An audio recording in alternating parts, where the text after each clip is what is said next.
Mesdames, Messieurs, bonsoir. Bienvenue dans ce journal. Au sommaire, les fils et filles de la commune de Logou 3 ont fait don d'outils agricoles aux femmes de Gléy pour leur permettre de développer l'activité agricole dans la localité. Les détails dans un instant. Le phénomène d'El Niño, redouté par les scientifiques, se fait ressentir à nouveau. Qu'est-ce que l'El Niño et comment se manifestent-ils? Les éléments de réponse dans ce journal. En fin d'édition, nous allons suivre l'avis de la population sur le choix entre le gaz et le charbon de bois. C'était les titres, voici pour vous le journal.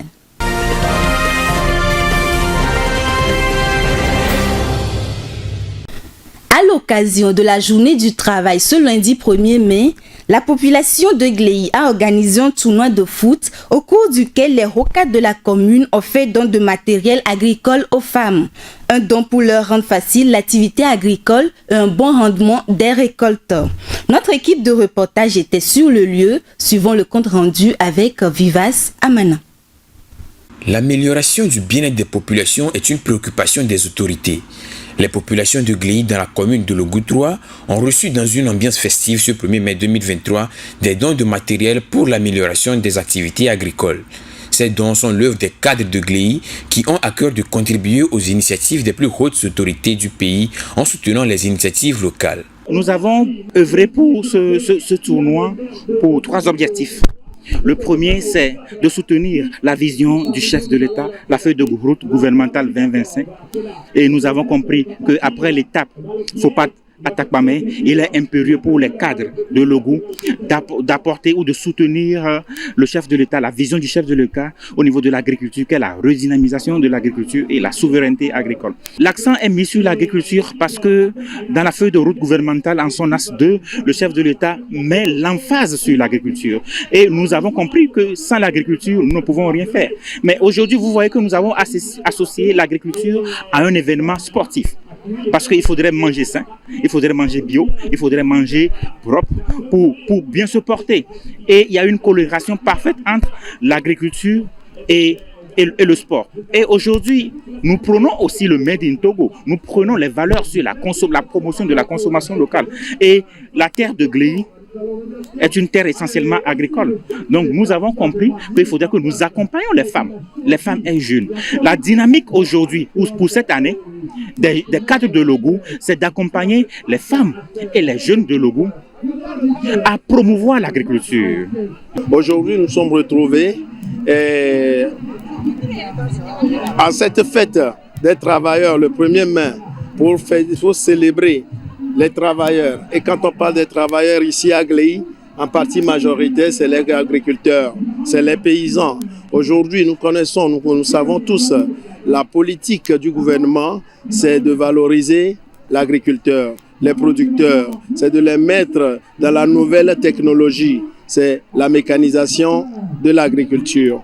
C'est dans cette logique que nous avons jugé bon de rassembler la population autour du ballon rond, autour d'un tournoi que nous faisons l'apothéose tout de suite, pour dire aux paysans que le développement de notre commune a besoin de tous. Et ceci, c'est grâce à l'initiative des cadres de la commune, des autorités locales de la commune mises ensemble que nous avons pu atteindre cet événement que nous vivons tous en ce moment. Cette remise des dons aux coopératives de femmes agricultrices est couplée d'un tournoi de football qui a rassemblé les équipes de la localité. Les bénéficiaires des kits des matériels agricoles expriment leur joie et remercient les donateurs. Nous remercions nos autorités pour leur générosité. Avant, nous avons des difficultés dans nos activités agricoles, mais les kits agricoles que nous avons reçus vont beaucoup nous aider. Nous invitons les cadres de notre milieu à toujours nous soutenir à l'avenir. L'objectif de cette première édition est de regrouper les fils et filles de Logou 3 à Gléy. La remise des récompenses aux vainqueurs du tournoi de foot a mis fin à cette première édition en présence de plusieurs cadres de la localité. La déforestation engendre plusieurs conséquences sur l'environnement. Au Togo, comme dans plusieurs pays, des mesures doivent être prises pour y remédier. Qu'est-ce que la déforestation et quelles sont ses conséquences? C'est le sujet de ce micro-trottoir que vous rapporte Vivace Amana.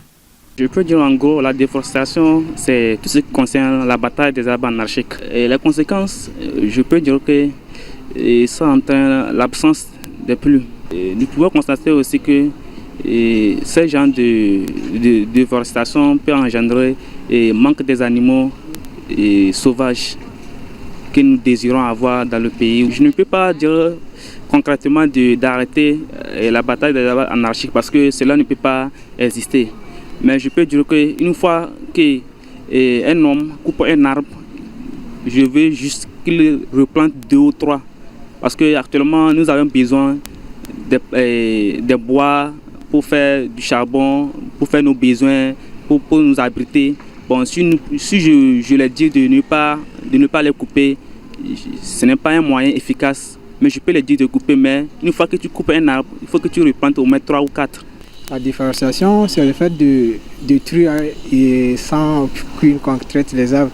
C'est la coupure anarchique des arbres, quoi.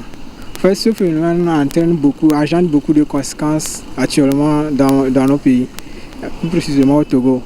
Parce que ça entraîne la rareté des pluies, c'est-à-dire manque d'arbres pour les gens, les passagers, pour prendre le lait, et puis ça entraîne beaucoup de conséquences sur la vie humaine. Moi, le message que j'ai pour adresser à la population, c'est d'essayer surtout particulièrement l'État, d'essayer de renforcer les infrastructures et les ONG qui sont les jeunes, par exemple, qui sont dans ce genre de domaine pour faire le reboisement et puis planter les arbres et puis organiser des événements de plantation comme le 1er juin. La déforestation, je pense que c'est l'abattage anarchique des arbres. Les conséquences, en premier, je pourrais dire que ça réduit la pluie. On n'a plus tellement de pluie et on n'a plus d'espace vert. Je pourrais conseiller à nous tous de planter plus des arbres, surtout le 1er juin, de faire ce geste. La déforestation, ce sont tous les phénomènes que l'homme met qui consistent à la dégradation de l'environnement, soit ou bien à la dégradation du forêt tout simple. Oui, les conséquences de la déforestation, on peut dire, ça entraîne la fuite des animaux et la réduction des saisons de pluie. Alors, il est bon de protéger les forêts, de protéger même tout l'environnement, éviter l'abattage anarchique, les feux de brousse, tout ça entraînant plus des conséquences. Je peux dire que la déforestation, c'est le fait d'abattre tellement d'arbres et on n'en a plus. Quand ces arbres sont abattus, on se retrouve à des anomalies et qui font que on a des conséquences sur notre environnement. Et je trouve que ces conséquences-là font que même l'agriculture a des problèmes au Togo. Alors les solutions que je propose, c'est d'arriver au moins à sensibiliser la population à mettre encore des arbres, à planter des arbres pour qu'on puisse avoir de bonnes pluies et avoir une bonne agriculture par rapport. Partout dans le monde, le changement climatique suscite des dérèglements dans la nature. En France, le département des Pyrénées-Orientales est mis en alerte sécheresse depuis fin février. La situation devient critique pour les agriculteurs qui souffrent de pénurie d'eau. Suivons le commentaire. La sécheresse met à mal les cultures dans les Pyrénées-Orientales en France. Le département fait face à un déficit de plus de 80% depuis le début de l'année et en février dernier, il est classé en alerte de sécheresse dite renforcée. Il pourrait bientôt passer à l'alerte maximale. La crise sécheresse a pour conséquence de limiter l'usage de l'eau pour les particuliers, les pompiers, mais aussi les secteurs de la santé et de l'industrie. Une situation critique à laquelle doivent faire face certains agriculteurs comme les arboriculteurs. Du côté de la Chambre d'agriculture des Pyrénées-Orientales, les dirigeants de la préfecture ne condamneront pas totalement ce secteur en interdisant l'irrigation. D'après le responsable de la filière au sein de la Chambre de l'agriculture, il y a plus de 700 arboriculteurs, producteurs de pêche, mais aussi pommes, cerises et autres fruits. Malheureusement, notre département souffre de pénurie d'eau, a-t-il précisé. En cas d'interdiction totale d'irrigation, les professionnels du secteur espèrent des compensations financières. Pour le moment, 5 départements français sont en manque d'eau et la situation risque de s'empirer. Les autorités concernées mènent toujours des réflexions pour trouver une solution.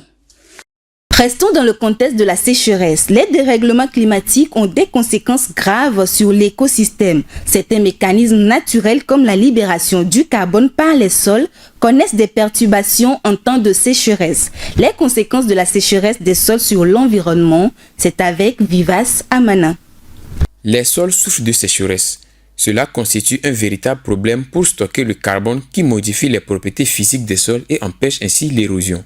La sécheresse des sols est un ennui grave en ce sens que dans les sols, des micro-organismes libèrent le carbone dans l'atmosphère. L'enjeu est de comprendre comment dans un monde qui se réchauffe avec un climat qui change, tout cela va se rééquilibrer.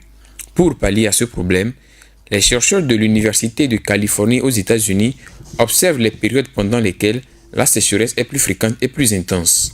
Les plantes et les micro-organismes seront touchés, notamment la fréquence et l'intensité croissante des épisodes de sécheresse. Les micro-organismes, en effet, devraient se montrer capables d'évoluer et de changer leurs fonctions et les propriétés plus rapidement que les plantes. Cette sécheresse pourrait bien ne pas affecter de la même manière les différents types d'écosystèmes. Cela va permettre de faire pencher la balance en faveur des micro-organismes les plus bénéfiques aux plantes et les plus susceptibles de retenir le carbone dans le sol.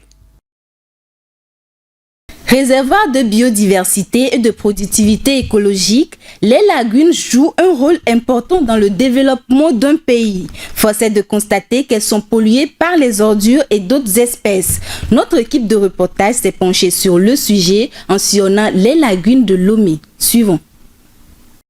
Les lagunes contribuent à l'embellissement de l'environnement. Malheureusement, depuis quelques années, nos lagunes sont polluées par les eaux usées à usage domestique, des sachets. Elles sont même devenues pour certains un lieu pour se soulager. La responsabilité de tous compte pour retrouver la propriété de nos lagunes.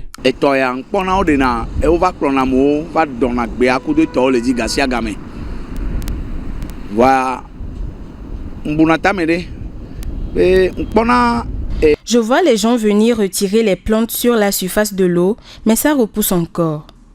À mon avis, nous devons copier les blancs en payant les bateaux de recyclage qui fera le travail chaque jour. Nous utilisons les sachets sans sanction et nous les jetons partout. Quand il pleut, tous les déchets viennent se loger dans les lagunes et ce n'est pas bien.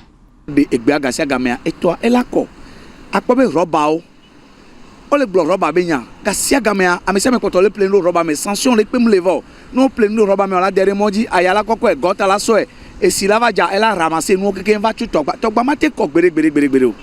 C'est à de l'État togolais de sensibiliser les jeunes de ce quartier, de cesser de jeter les ordures, surtout les sachets, les déchets. On va chercher une journée comme ça d'appeler les jeunes de ce quartier de venir racler, balayer les choses et enlever les choses, les déchets dedans et organiser pour faire les places quelque part comme ça pour que tous les jours quand les gens passent, la lagune soit un peu propre. Pour bon nombre de personnes, les lagunes offrent la possibilité des activités génératrices de revenus à travers des parties de pêche. La pêche dans cette lagune, c'est par saison. Il y a des fois, tu fais une bonne partie de pêche et d'autres fois non. Par rapport aux plantes, l'eau de la lagune produit elle-même ses plantes et on ne peut rien faire contre cela. À une vitesse incompréhensible, certaines plantes poussent sur les zones des lagunes. De quel type sont-elles et comment s'explique le mécanisme de multiplication rapide? Très souvent, les herbes qui poussent sur les lagunes, on en a plusieurs. Des nénuphars, des fougères, des jacinthes d'eau. Prenons le cas de la jacinthe d'eau. C'est une plante aquatique qui se multiplie à une grande vitesse. En une journée, c'est-à-dire en une journée de 24 heures, il peut coloniser jusqu'à 5 mètres de surface de l'eau. Il se multiplie très rapidement. Si ces plantes-là se développent très rapidement, c'est grâce à l'urine. C'est ça qui facilite le développement rapide de ces plantes aquatiques-là. Bien qu'elles envahissent la surface de nos lagunes, ces plantes ont des avantages dans la vie des êtres vivants aquatiques. Ces avantages, c'est quoi? Lorsque l'eau est colonisée par la jacinthe d'eau, les poissons, les espèces aquatiques trouvent des supports de ponte. Étant donné que c'est touffu, le système racinaire est touffu, ils vont aller jusqu'à pondre leurs œufs sur le support, le système racinaire, pour pouvoir faire éclore les œufs. Et aussi la luminosité, c'est-à-dire la quantité de lumière qui rentre dans l'eau. Rendre propre notre environnement dépend des engagements de tout un chacun.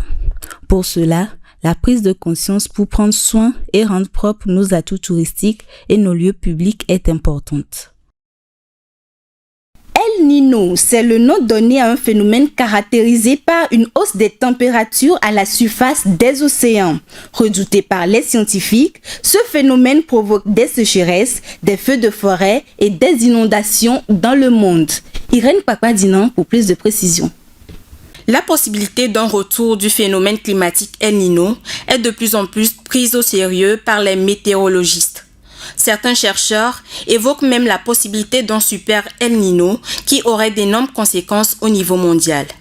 Un tel phénomène se caractérise par une hausse des températures à la surface des eaux dans la partie est du Pacifique équatorial au moins de 0,5 degrés Celsius. Ce retour d'El Niño est jugé quasiment certain pour des climatologues de l'Institut allemand de Potsdam. Pour l'Organisation météorologique mondiale, ce phénomène se montre plus prudent et n'avance qu'une probabilité de 55% d'apparition avant la fin de l'année. Lors de son dernier passage en 2015, et 2016, des scientifiques américains avaient observé une multiplication des épidémies dans le monde, notamment de dengue et de choléra. L'autre phase de la crise climatique, c'est la El Niña, qui, à l'opposé du phénomène El Niño, est un épisode de refroidissement des eaux dans le Pacifique. Selon l'Organisation des Nations Unies pour l'alimentation et l'agriculture, la sécheresse est une conséquence de ce phénomène en Afrique. Il réduit dangereusement les rendements de l'agriculture et cause la famine. Il est nécessaire d'agir au plus vite pour augmenter la résilience des populations et faire face aux bouleversements climatiques. Avant, le charbon de bois est utilisé pour faire la cuisine et d'autres tâches ménagères. Aujourd'hui, le gaz butane a remplacé le charbon de bois, rendant la tâche plus facile et rapide. Entre le gaz butane et le charbon de bois, lequel préférez-vous? Retrouvons Irène Papadinan qui a recueilli l'avis de la population sur cette interrogation. Moi, c'est le bois que j'utilise pour la cuisson. Mais maintenant, ça revient trop cher. J'attends parler du gaz, mais je ne l'ai pas encore utilisé. Je préfère utiliser le gaz si jamais j'en trouvais. Tout de suite, je peux répondre les deux parce que avec le gaz, ça va vite. Bon, voilà, il y a un problème de réchauffement climatique, de protection de l'environnement, ou quelqu'un d'autre vous dira qu'il préfère le charbon. Mais avec le charbon, est-ce qu'on ne coupe pas les bois pour faire le charbon? Est-ce que, ou bien c'est des bois morts, uniquement que des bois morts qu'on fait le charbon? Bon, sinon moi, je préfère le charbon naturel parce que depuis un certain temps, il y a des gaz naturels qui se font. Il y a des gens qui essaient de mettre en place des systèmes beaucoup plus bio de charbon. Donc, si c'est ça, oui, je préfère ça que le gaz. Je préfère utiliser le gaz parce que moi j'ai déjà utilisé beaucoup de fois du charbon et je sais la fumée que ça fait, les maladies, tout cela. Donc du coup avec le gaz c'est rapide. En tant qu'étudiant aussi, bon, tu reviens à la maison tard, maintenant il suffit d'allumer le gaz et c'est fini, tu as déjà préparé. J'aime plutôt utiliser le gaz par rapport au charbon de bois. Bon, je préfère le charbon de bois, ça évite certains problèmes contrairement au gaz. Et je dirais par exemple du côté du gaz avec les enfants à la maison, c'est pas si rassurant que ça. Parce que par mégarde, les enfants peuvent toutefois aller ouvrir ça et puis un coup d'allumette, on imagine un peu les dégâts que ça cause. Même sur les réseaux sociaux, tout ça là, on voit les dégâts que le gaz, ça cause vraiment, c'est irrécupérable. Donc pour moi, je préfère le charbon de bois. À n'importe quel prix, je suis prêt à m'en procurer. Nous savons que le charbon de bois, ça cause de la déforestation. Je dirais à tous les producteurs de charbon de reboiser automatiquement. Dès qu'ils coupent les bois pour le charbon, qu'ils reboisent automatiquement.